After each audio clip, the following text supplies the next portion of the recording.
ಮಲ್ಲಿಕಾರ್ಜುನ್ ಖರ್ಗೆ ಅವರ ಖಡಕ್ ಎಚ್ಚರಿಕೆಯ ಬೆನ್ನಲ್ಲೂ ಕೂಡ ರಾಜ್ಯ ಕಾಂಗ್ರೆಸ್ನಲ್ಲಿ ಈ ಬಣ ಸಂಘರ್ಷ ಅಥವಾ ಒಳಬೇಗುದಿ ಅನ್ನೋದು ಕಡಿಮೆ ಆಗಿಲ್ವಾ ಅನ್ನುವಂತಹ ಪ್ರಶ್ನೆ. ಕಾರಣ 2 ದಿನದಿಂದ ಬೆಳಗಾವಿಯಲ್ಲಿಯೇ ವಾಸ್ತವ್ಯವನ್ನ ಹೂಡಿದ್ದಾರೆ ಡಿಸಿಎಂ ಡಿಕೆಶಿ. ಬೆಳಗಾವಿಯಲ್ಲೇ ಇದ್ರೂ ಕೂಡ ಡಿಕೆಶಿ ಅವರನ್ನ ಭೇಟಿಯಾಗಿಲ್ಲ ಸಚಿವ ಸತೀಶ್ ಜಾರಕಿಹೊಳಿ. ಡಿಕೆಶಿಯಿಂದ ಅಂತರವನ್ನ ಕಾಯ್ದುಕೊಂಡ್ರ ಸತೀಶ್ ಅನ್ನುವಂತಹ ಪ್ರಶ್ನೆ. ಕೆಪಿಸಿಸಿ ಅಧ್ಯಕ್ಷರ ಬದಲಾವಣೆಗೆ ಶಾಸಕರ ತಲೆ ಎಣಿಕೆಯ ಸಲಹೆಯನ್ನು ಕೊಟ್ಟಿದ್ದು ಇದೇ ಸತೀಶ್ ಜಾರಕಿಹೊಳಿ. ಇದಕ್ಕೆ ಕೌಂಟರ್ ಅಟ್ಯಾಕ್ ಕೂಡ ಮಾಡಿದ್ರು ಡಿಕೆ ಶಿವಕುಮಾರ್ ಅವರು. ಈಗ ಖರ್ಗೆ ವಾರ್ನಿಂಗ್ ಬಳಿಕ ಸತೀಶ್ ಕೂಡ ಸೈಲೆಂಟ್ ಆಗಿದ್ದಾರೆ, ಡಿಸಿಎಂ ಡಿಕೆ ಶಿವಕುಮಾರ್ ಕೂಡ ಸೈಲೆಂಟ್ ಆಗಿದ್ದಾರೆ. ಬಟ್ ಇವರಿಬ್ಬರು ದೂರ ಆಗಿರುವಂಥದ್ದು, ಬೆಳಗಾವಿಯಲ್ಲಿದ್ದರೂ ಕೂಡ ಭೇಟಿಯಾಗದೇ ಇರುವಂಥದ್ದು ಸಹಜವಾಗಿಯೇ ಒಂದಿಷ್ಟು ಪ್ರಶ್ನೆಗಳಿಗೆ ಅನುಮಾನಗಳಿಗೆ ಕಾರಣವಾಗ್ತಾ ಇದೆ. ಖರ್ಗೆ ಅವರು ವಾರ್ನಿಂಗ್ ಕೊಟ್ಟರೂ ಕೂಡ ಈ ಇಬ್ಬರ ನಾಯಕರುಗಳ ನಡುವಿನ ಮುನಿಸು, ಒಳಗೊಳಗಿರುವಂತಹ ಹಗ್ಗಜಗ್ಗಾಟ, ಒಳಬೇಗುದಿ ಯಾವುದು ತಣ್ಣಗಾಗಿಲ್ವಾ ಅನ್ನುವಂತಹ ಪ್ರಶ್ನೆಯನ್ನ ಮತ್ತೆ ಮುನ್ನೆಲೆಗೆ ತರ್ತಾ ಇದೆ. ಕೇಸರಿ ಪಾಳೆಯದಲ್ಲಿ ಅಂತರ್ಯುದ್ಧ ಕೊತ ಅನ್ನುವಂತಹ ಪರಿಸ್ಥಿತಿಯನ್ನ ನಿರ್ಮಾಣ ಮಾಡಿದೆ. ಒಬ್ಬೊಬ್ಬರು ಒಂದೊಂದು ರೀತಿಯ ಹೇಳಿಕೆಯನ್ನು ಕೊಡ್ತಾ ಇದ್ದಾರೆ. ಬಿಜೆಪಿಯ ಬೆಳವಣಿಗೆಯ ವಿಚಾರಕ್ಕೆ ಸಂಬಂಧಪಟ್ಟಂತೆ ಸಂಸದ ಜಗದೀಶ್ ಶೆಟ್ಟರ್ ಮಾತನಾಡಿದ್ದಾರೆ. ಬಿಜೆಪಿಯಲ್ಲಿ 100ಕ್ಕೆ 100ರಷ್ಟು ಸರಿ ಇದೆ ಅಂತ ನಾನು ಹೇಳಲ್ಲ.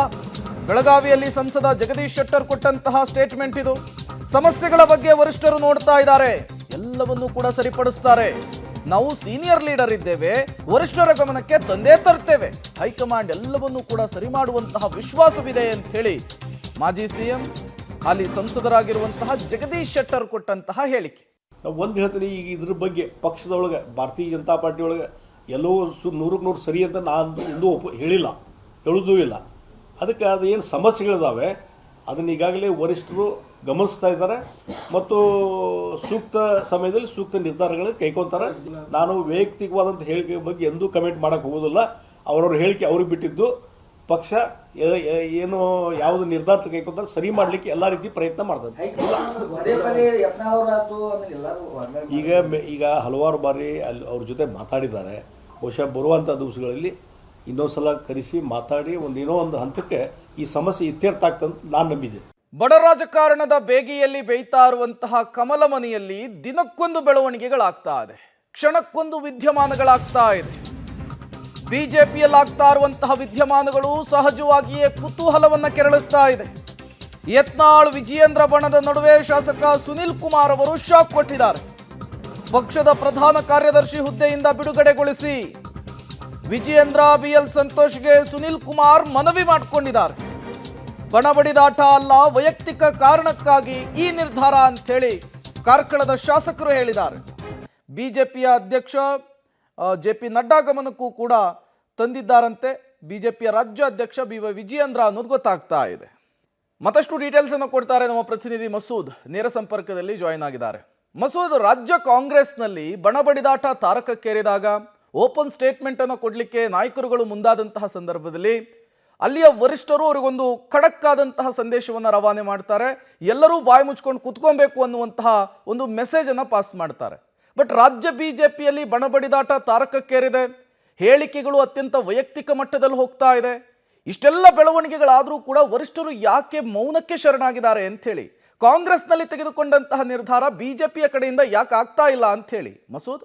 ಹೌದು, ಖರ್ಗೆ ಅವರು ಏನು ಕಟ್ಟಾಜ್ಞೆ ಕೊಟ್ಟರು ಆ ನಂತರ ಕಾಂಗ್ರೆಸ್ನಲ್ಲಿ ಒಂದು ಮಟ್ಟಿಗೆ ಎಲ್ಲವೂ ಕೂಡ ಶಾಂತ ಆಗಿದೆ ಅನ್ನೋ ಥರ ಕಾಣಿಸ್ಕೊಳ್ತಾ ಇದೆ. ಆದರೆ ಬಿಜೆಪಿಯಲ್ಲಿ ಹಂಗಾಗಿಲ್ಲ. ಬಿಜೆಪಿ ಹೈಕಮಾಂಡು ಕಾಂಗ್ರೆಸ್ ಹೈಕಮಾಂಡ್ಗಿಂತ ಸ್ವಲ್ಪ ಸ್ಟ್ರಾಂಗೇ ಇರುವಂಥದ್ದು. ಬಿಜೆಪಿ ಹೈಕಮಾಂಡ್ ಅಂದರೆ ಬಿಜೆಪಿ ಹೈಕಮಾಂಡ್ನ ಆಜ್ಞೆಗಳನ್ನು ಬಿಜೆಪಿಯ ನಾಯಕರೆಲ್ಲರೂ ಕೂಡ ಶಿರಸಾವಹಿಸ ಪಾಲಿಸ್ತಾರೆ. ಆದರೆ ರಾಜ್ಯ ಬಿಜೆಪಿಯಲ್ಲಿ ಪರಿಸ್ಥಿತಿ ಆ ಥರ ಇಲ್ಲ. ಚುನಾವಣೆ ಸಮೀಪ, ರಾಜ್ಯಾಧ್ಯಕ್ಷ ಸ್ಥಾನಕ್ಕೆ ಚುನಾವಣೆ ಇನ್ನೇನು ಫೆಬ್ರವರಿಯಲ್ಲಿ ಬರ್ತಾ ಇದೆ. ಅಷ್ಟರಲ್ಲಿ ಒಂದಷ್ಟು ಚಟುವಟಿಕೆಗಳು, ಒಂದಷ್ಟು ವಿದ್ಯಮಾನಗಳು, ವಾಕ್ಸಮರಗಳು, ಬಹಿರಂಗ ಹೇಳಿಕೆಗಳು ತೀವ್ರ ಸ್ವರೂಪವನ್ನು ಪಡೆದುಕೊಳ್ತಿದ್ದಾವೆ. ಈಗಾಗಲೇ ಕಳೆದ 3-4 ದಿನಗಳಿಂದಲೂ ಕೂಡ ಯತ್ನಾಳ್ ಮತ್ತು ಜಾರಕಿಹೊಳಿ ಅವರು ಇಬ್ಬರೂ ಕೂಡ ವಿಜಯೇಂದ್ರ ಮತ್ತು ಯಡಿಯೂರಪ್ಪನವ್ರ ವಿರುದ್ಧ ಮುಗಿಬಿದ್ದಿರುವಂಥದ್ದು, ವಿಜಯೇಂದ್ರ ಅವರು ಕೂಡ ಅವ್ರನ್ನ ಕೆಣಕೋ ಥರ ಮಾತನಾಡ್ತಾ ಇರುವಂಥದ್ದು ಎಲ್ಲವೂ ಸರಿ ಇಲ್ಲ ಪಕ್ಷದಲ್ಲಿ ಅನ್ನೋದು ಬಿಂಬಿಸ್ತಾ ಇದೆ. ಈ ಮಧ್ಯೆ ಒಂದಷ್ಟು ಪಕ್ಷಕ್ಕೆ ಹಿನ್ನಡೆ ತರುವಂತಹ, ಮುಜುಗರ ತರುವಂತಹ ವಿದ್ಯಮಾನಗಳು ಕೂಡ ನಡೀತಾ ಇರುವಂಥದ್ದು.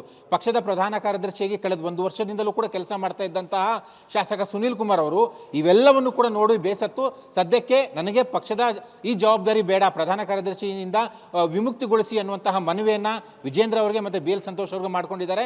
ಇದು ಹೈಕಮಾಂಡ್ ಗಮನಕ್ಕೂ ಕೂಡ ವಿಜೇಂದ್ರ ಅವರು ತಂದಿದ್ದಾರೆ ಅನಿಸುತ್ತೆ. ಇನ್ನೊಂದು ಇಬ್ಬರು ಕಾರ್ಯದರ್ಶಿಗಳು ಕೂಡ ಸದ್ಯಕ್ಕೆ ಕಳೆದ 3-4 ತಿಂಗಳಿಂದಲೂ ಕೂಡ ತಟಸ್ಥವಾಗಿದ್ದಾರೆ, ಪಕ್ಷದ ಚಟುವಟಿಕೆಯಲ್ಲಿ ಭಾಗವಹಿಸ್ತಿಲ್ಲ. ಈ ಬಣ ಬಡಿದಾಟದಿಂದಲೇ ಇವೆಲ್ಲವೂ ಕೂಡ ಆಗ್ತಾ ಇದೆ ಅನ್ನುವಂಥ ಚರ್ಚೆಗಳು ಕೂಡ ನಡೀತಾ ಇರುವಂಥದ್ದು. ಈ ಮಧ್ಯೆ ಬಿ ಎಲ್ ಸಂತೋಷ್ ಅವರು ಇವತ್ತು ಬಂದು ಒಂದಷ್ಟು ವಸ್ತುಸ್ಥಿತಿಯನ್ನು ಕೂಡ ತೆಗೆದುಕೊಂಡು ಹೋಗ್ತಾ ಇದ್ದಾರೆ ಅಂತ ಕೂಡ ಚರ್ಚೆ ನಡೀತಾ ಇದೆ. ಒಟ್ಟಾರೆಯಾಗಿ ಬಿಜೆಪಿ ಮನೆ ಸರಿಯಾಗೋದಿಲ್ಲ ಅನ್ನುವಂಥ ಚರ್ಚೆಗಳು ಕೂಡ ದೊಡ್ಡ ಮಟ್ಟದಲ್ಲಿ ಪಡ್ಕೊಳ್ತಾ ಇರುವಂಥದ್ದು. ಇನ್ನು ರಾಜ್ಯಾಧ್ಯಕ್ಷ ಚುನಾವಣೆ ಸಂಬಂಧಪಟ್ಟಂತೆ ಚಟುವಟಿಕೆಗಳು ಬಿರುಸು ಪಡ್ಕೊಂಡ್ರು ಕೂಡ ಯಾವ ರೀತಿ ಚುನಾವಣೆ ಮಾಡ್ತಾರೆ ಅನ್ನುವಂಥದ್ದು ಕೂಡ ಇನ್ನೂ ಕೂಡ ಗೊಂದಲ. ನಮ್ಮಿಂದಲೂ ಕೂಡ ಒಬ್ಬರನ್ನ ಸ್ಪರ್ಧೆ ಮಾಡಿಸ್ತೇವೆ ಅನ್ನುವಂಥ ಪಟ್ಟನ್ನ ಯತ್ನಾಳ್ ತಂಡದವರು ಹಿಡಿದಿರುವಂಥದ್ದು. ಒಂದು ರೀತಿಯಲ್ಲಿ ಸಹಮತ ಚುನಾವಣೆ ಮಾಡಬೇಕು ಅನ್ನುವಂಥ ಹೈಕಮಾಂಡ್ ಲೆಕ್ಕಾಚಾರ ಹಾಕೊಂಡ್ರು ಕೂಡ ಬಲ ಪ್ರದರ್ಶನ ಆಗುತ್ತೆ, ಚುನಾವಣೆ ಆಗುತ್ತೆ, ಒಂದು ರೀತಿಯಲ್ಲಿ ವೈಮನಸ್ಸೆ, ಅಪಸ್ವರ, ಮೇಲಾಟ ಎಲ್ಲವೂ ಕೂಡ ಜಾಸ್ತಿ ಆಗುತ್ತೆ ಚುನಾವಣೆ ಸಂದರ್ಭದಲ್ಲಿ ಅನ್ನುವಂಥದ್ದನ್ನು ಈಗಿನ ವಿದ್ಯಮಾನಗಳೇ ತೋರಿಸ್ತಾ ಇದ್ದಾವೆ. ಒಟ್ಟಾರೆಯಾಗಿ ಬಿಜೆಪಿ ಮನೆಯಲ್ಲಿ ಯಾವುದು ಕೂಡ ಸರಿ ಇಲ್ಲ, ಯಾವುದು ಕೂಡ ಕಂಟ್ರೋಲ್ನಲ್ಲಿ ಇಲ್ಲ ಅನ್ನುವಂತಹ ಲಕ್ಷಣಗಳು ಕಾಣಿಸ್ತಾ ಇದ್ದಾವೆ. Prem. Okay, thank you Masood ತಮ್ಮೆಲ್ಲ ಮಾಹಿತಿಗಾಗಿ. ರಾಜ್ಯ ಕಾಂಗ್ರೆಸ್ನಲ್ಲಿ ಬಣಬಡಿದಾಟ ಭುಗಿಲೆದ್ದಂತಹ ಸಂದರ್ಭದಲ್ಲಿ ಎಸಿಸಿ ಅಧ್ಯಕ್ಷ ಮಲ್ಲಿಕಾರ್ಜುನ್ ಖರ್ಗೆ ಕೊಟ್ಟಂತಹ ಅದೊಂದು ಎಚ್ಚರಿಕೆ ಎಲ್ಲರನ್ನೂ ಕೂಡ ಗಪ್ಚುಪ್ ಮಾಡಿದೆ. ಕಾಂಗ್ರೆಸ್ನಲ್ಲಿ ಈ ಮೂಲಕ ತಣ್ಣಗಾಗಿದೆ ಬಣ ಸಂಘರ್ಷ.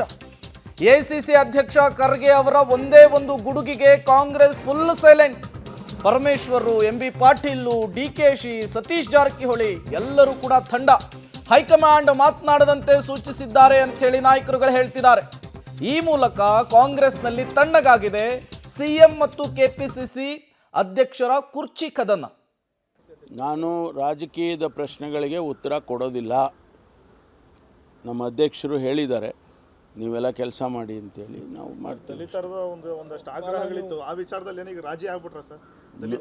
ನಾನು ಹೇಳಿದ್ನಲ್ಲ, ನಾನು ರಾಜಕೀಯ ಪ್ರಶ್ನೆಗಳು ನೀವು ಯಾವುದೇ ಹಾಕಿದರೂ ನಾನು ಉತ್ತರ ಕೊಡಲ್ಲ. ನಾನು ರಾಜಕೀಯದ ಪ್ರಶ್ನೆಗಳಿಗೆ ಉತ್ತರ ಕೊಡೋದಿಲ್ಲ. ನಮ್ಮ ಅಧ್ಯಕ್ಷರು ಹೇಳಿದ್ದಾರೆ ನೀವೆಲ್ಲ ಕೆಲಸ ಮಾಡಿ ಅಂತೇಳಿ ನಾವು ಮಾಡ್ತೀವಿ.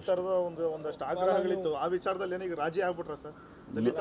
ನಾನು ಹೇಳಿದ್ನಲ್ಲ, ನಾನು ರಾಜಕೀಯ ಪ್ರಶ್ನೆಗಳು ನೀವು ಯಾವುದೇ ಹಾಕಿದರೂ ನಾನು ಉತ್ತರ ಕೊಡಲ್ಲ. ಈಗ ಹೇಳ್ತೀನಿ, ಪಕ್ಷ ಹೈಕಮಾಂಡ್ ಅಂತಿಮ.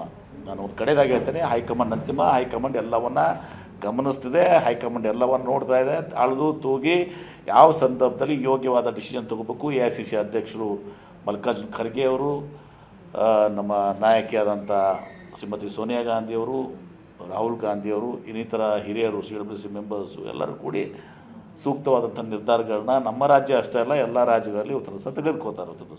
ಈಗ ಹೇಳ್ತೀನಿ, ಪಕ್ಷ